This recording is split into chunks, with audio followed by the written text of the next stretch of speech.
नाजरीन, हिंदू पंडितों का कहना है कि इंसान दूसरे जन्म में इंसानी शक्ल में नहीं बल्कि जानवरों की शक्ल में होंगे। अपने गुनाहों की वजह से कोई बांदर और बिल्ली की शक्ल में तो कोई कुत्ते की शक्ल में, जबकि ये बातें उनकी किसी भी मजहबी किताबों में नहीं मिलती। जैसा कि आज के वीडियो में आप देखेंगे, बुद्धिज्म से ताल्लुक़ रखने वाला बुद्ध मत आदमी भी यही कह रहा है कि पंडित ये झूठ बोलते हैं और उनके वो झूठ वो बयान करता है कि ये बातें जो वो झूठ कहते हैं उनकी किताबों में कहीं भी नहीं मिलती। तो नाज़रीन, आप खुद ये वीडियो मुलाहजा फरमाएं और इसके बाद सुनेंगे डॉक्टर जाकिर नाइक साहब से कि उनके जो अकायद हैं क्या वो किताबों में मिलते हैं या नहीं। तो आपसे गुजारिश है वीडियो को आखिर तक लाजमी देखिएगा और हमारे चैनल को सब्सक्राइब करना न भूलिएगा। संविधान पढ़ लो, शास्त्रों को छोड़ दो। जिन शास्त्रों में तुम्हें स्वर्ग और नरक के सपने दिखाए जाते हैं, पांच ही तत्वों से पढ़ा, पांच ही तत्व में विलीन हो गया, ना कहीं से आया ना कहीं गया। लेकिन पंडा पुजारी यहां भी तुम्हारा खेड़ा नहीं छोड़ेगा। वो कहेगा ना ना, ये तो शरीर मरा है, आत्मा अजर अमर है। जैसे कर्म करे होंगे आत्मा ने वैसे भुगतान करेगी।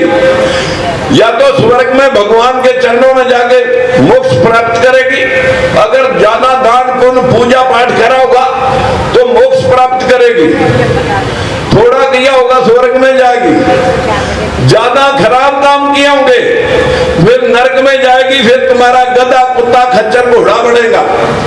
बस हम यही डर जाते हैं, महाराज पादाजी मेरे को घोड़ा खच्चर कुत्ता बढ़ने से बचा ले, जो भी दान पुण्य करावा करा ले।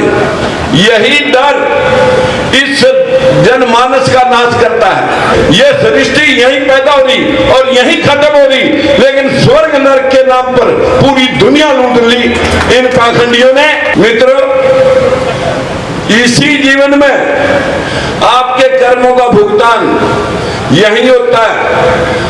ये जो आपको कंसेप्ट दिया गया कि आप सारा जो भी कमाओ, दान पुण्य करो, पूजा पाठ करो, यो जीवन तो आपका खराब जरूर होगा लेकिन अगला जीवन स्वर्ग में हो जाएगा। अरे आपके पास कोई ऐसी कला और विधि है, दान पुण्य करने से अगर कोई भला होना है तो फिर यही करके दिखाओ। अगला जीवन किसी ने देखा नहीं और यह जीवन तुम ठीक कर सकते नहीं। ये भिंडरक कौन है? जब आप मत्स्य प्राण पढ़ोगे, क्योंकि कई प्राण है, मत्स्य प्राण, बड़ा प्राण, गरुड़ प्राण, दुष्य प्राण, बहुत प्राण है। लेकिन जब मत्स्य प्राण पढ़ोगे उसमें आपको मिल जाएगा लिखा हुआ कि मछली के पेट से भिंडरक ऋषि पैदा हुआ। अरे मछली अंडे देती है पानी में, पानी में वो भगवान पैदा कैसे हुआ? मछली अंडा देने जमीन पे आई तो मछली जिंदा कैसे रही? लेकिन पैदा कर दिया भिंडरक ऋषि। वो दिनों दिन पूजा में बैठ गया और पूजा जब कर रहा था मित्र, तो उसके कुटिया के सामने एक हिरनी चल रही थी। वह उसे बड़ी सुंदर लगी, उसके साथ उसने सहवास किया। वह गर्भवती होगी जिससे श्रृंगी ऋषि एक सींग वाला बच्चा पैदा हुआ। वो श्रृंगी ऋषि की खीर खाने से रानियां गर्भवती होगी। जो लोग 21वीं सदी में इन शास्त्रों को पढ़ करके मत्था फटवा रहे हैं, जो लोग आज भी पत्थर ढो रहे हैं, उन लोगों का हाल 100 में 85 वोट होने के बाद तभी तो मेरे बरखुरदारों ये आपका हाल है। क्या सूर्या को निगला जा सकता है? जो 13 लाख किलोमीटर की जिसकी पृथ्वी है, पृथ्वी से 109 गुना बड़ा है। अगर मुंह खुला होगा हनुमान का तो 13 लाख किलोमीटर का मुंह खुला होगा और पृथ्वी से 109 गुना मुंह खोलना पड़ा होगा, तब सूर्य अंदर गया होगा। तो फिर पुल लाने की क्या लोड़ थी? 31 किलोमीटर तो सारा रामेश्वरम, जब सारी पृथ्वी 109 पृथ्वी अंदर है सका तो हनुमान को पुल लगाने की क्या लोड़ पड़ी थी? मित्रों, इस देश के अंदर आदमी की गर्दन पे हाथी की गर्दन लग सकती है। यहां पर धरती में से बच्चे निकल सकते हैं। इस देश के अंदर कुशा से बच्चे बन सकते हैं, मैल से बच्चे बन सकते हैं, कान में बच्चे पैदा हो सकते हैं, मुंह से ब्राह्मण पैदा हो सकता है, भुजाओं से क्षत्रिय, नाभि से वैश्य और पैरों से तुम पैदा हो सकते हैं। साथियों, कहां कहां गर्भ ठहर रहा है? आप पैरों से पैदा हुए इसलिए पैरों में लौटते फिर रहे हैं। मैं जानता हूं कि ब्राह्मण है, क्षत्रिय है, वैश्य और शूद्रा है, 4 क्लास है। लर्नेड क्लास ब्राह्मण, जैसा आता है हिंदू मजहब किताब में कि भगवान से सिर से बने ब्राह्मण, चेस्ट से बने क्षत्रिय वॉरियर क्लास, और पेट या थाइज से बने वैश्य जो है बिजनेस क्लास, और फीट से शूद्रा। तो बाबा साहेब अम्बेडकर ने शूद्रा क्लास के लिए बुद्धिज्म ही क्यों चुना? बहुत अच्छा सवाल है। पहली चीज़ मैं ये कहना चाहता हूँ कि इस्लाम में कोई भी क्लास नहीं है, हाई क्लास और लो क्लास नहीं है। मैं उसका जवाब बाद में दूंगा। पहले मैं ये कहना चाहता हूँ कि बाबा साहेब अम्बेडकर ने, अगर आप उनकी किताब पढ़ेंगे, उन्हें सबसे अच्छा मज़हब पसंद आया वो इस्लाम। उन्हें तहकीक की दिगर मज़हब की, सबसे अच्छा मज़हब पसंद आया इस्लाम। लेकिन हम मुसलमानों ने उन्हें अच्छे तौर से स्वागत नहीं किया, क्योंकि कई मुसलमान गांव खेड़ में जाएंगे, उनको हिंदुइज्म का इन्फ्लुएंस हुआ, वो भी जात पात में मानते, ऊपर जात नीचे जात। अफसोस की बात है, इस्लाम में कोई भी जात पात नहीं है। लेकिन कुछ मुसलमान हिंदू के साथ रह रह के वो भी कास्टिज्म में मानने लगे। आज की तारीख में भी आप अगर गांव खेड़े में जाएंगे तो कई मुसलमान जो समझते हैं मैं ऊंची क्लास का हूँ और ये मुसलमान नीचे क्लास का है। कई जगह जाएंगे मैं शेख हूँ, मैं हूँ सैयद, ऊंची क्लास। इस्लाम में ऐसा कुछ है ही नहीं।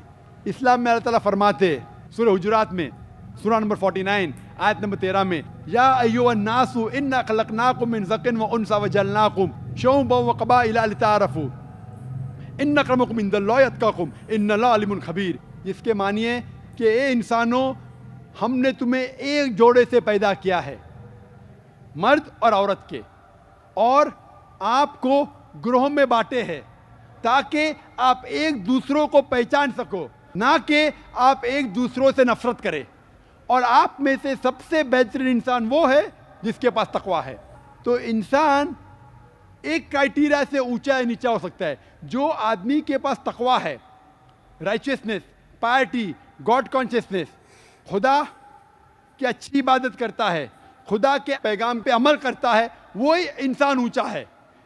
पैसे के मामले से कोई आदमी ऊंचा नीचा नहीं हो सकता है, जिन्स के मामले से मर्द या औरत ऊंचा नहीं हो सकता है, या कलर से, सफ़ेद या काला रंग से कोई आदमी ऊंचा या नीचा नहीं हो सकता है। ऊंचा आदमी एक ही क्राइटेरिया से हो सकता है, अगर वो खुदा की इबादत करे, खुदा के पैगामात पे अमल करे, वो इंसान ऊंचा हो सकता है। इस्लाम तमाम इंसानों को एक नज़र से देखता है, माल के हिसाब से किसी को कम और किसी को ज़्यादा इज्जत नहीं मिला करती। इस्लाम कहता है कि जिसके नेक आमाल ज़्यादा होंगे वही अल्लाह के यहाँ ज़्यादा मुकर्रब होगा, वही अच्छा होगा, और जिसके आमाल कम हैं नेक और बदकारियाँ ज़्यादा हैं वो कम समझा जाएगा।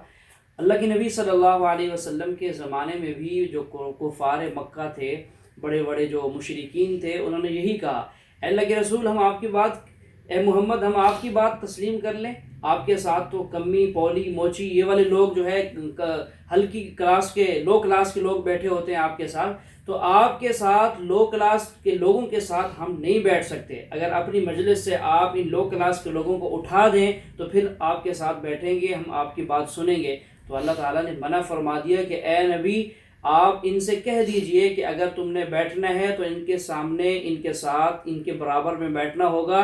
कोई फजीलत तुम्हें माल की वजह से, शराफत नहीं मिलेगी, अगर मिलेगी तो तकवा और पाकीज़गी की वजह से मिलेगी। तो नाज़रीन चलिए सुनते हैं आगे डॉक्टर साहब इस बारे में क्या कहते हैं। लेकिन जब बाबा साहेब अम्बेडकर ने तहकीक की, हमारे मुसलमान ने सही स्वागत नहीं किया, तो फिर वो सेकेंड बेस्ट रिलीजन पे गए जो था बुद्धिज्म। और आज जो दलित है उन्हें कहते हैं नियो बुद्धिस्ट।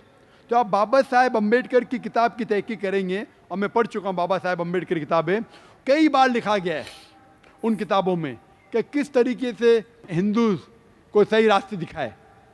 और हिंदुज़म के बारे में मैं कहना नहीं चाहता हूँ, और ये सही मौका नहीं कहने के बारे में बाबा साहेब अम्बेडकर ने क्या लिखा हिंदू किताब के बारे में, कि वो मेरा मकसद नहीं है। लेकिन मैंने उनकी किताब पढ़ चुकी है, तो गलती थी हम मुसलमानों की। इसीलिए मैं कहता हूँ ये तकरीर का मौजू वही था, दावत या हलाकत। अगर आप गैर मुसलमान को इस्लाम का पैगाम नहीं पहुँचाएंगे, अल्लाह ताला आपको नष्ट कर देगा, अल्लाह ताला आपको हलाक करेगा। तो इस तकरीर का मौजू वही था, क्योंकि अब मुसलमानों ने सही तरीके से गैर मुसलमान को इस्लाम नहीं पेश किया। और जब बाबा साहब अम्बेडकर इस्लाम कबूल करना चाहते थे, हम मुसलमानों ने उनको सही तरीके से वेलकम नहीं किया, सही तरीके से स्वागत नहीं किया। इसीलिए बाबा साहब अम्बेडकर गए, नेक्स्ट बेस्ट रिलीजन वो है बुद्धिज़्म। और मैंने इस पे तकरीर भी की है ऑन बुद्धिज़्म पे। मैंने ये भी कहा है कि बुद्धिज़्म और इस्लाम में यकसानियत क्या है। और इवन आप मान लो बाबा साहब अम्बेडकर की बात और आप बुद्धिज़्म पे अमल करेंगे, फिर से आप लौट के बुद्धिज़्म में ये भी लिखा है कि एक आखिरी मैत्री आने वाले, वो आखिरी मैत्री है मोहम्मद सल्लल्लाहु अलैहि वसल्लम। तो आप बुद्धिज़्म मान लो कबूल भी किए, वो इन बिटवीन फेज है हिंदुइज्म और इस्लाम का, आपको मानने पड़ेगा। बुद्धिस्ट स्क्रिप्चर में लिखा हुआ है कि एक मैत्री आने वाले है और वो मैत्री कोई नहीं है लेकिन मोहम्मद सल्लल्लाहु अलैहि वसल्लम। तो मान लो जो नीचे क्लास के लोग ने बुद्धिज़्म एक्सेप्ट किया, अगर बुद्धिज़्म के स्क्रिप्चर आप पढ़ेंगे तो आपको मानने पड़ेगा आखिरी पैगंबर मोहम्मद सल्लल्लाहु अलैहि वसल्लम में। Hope the answers the question.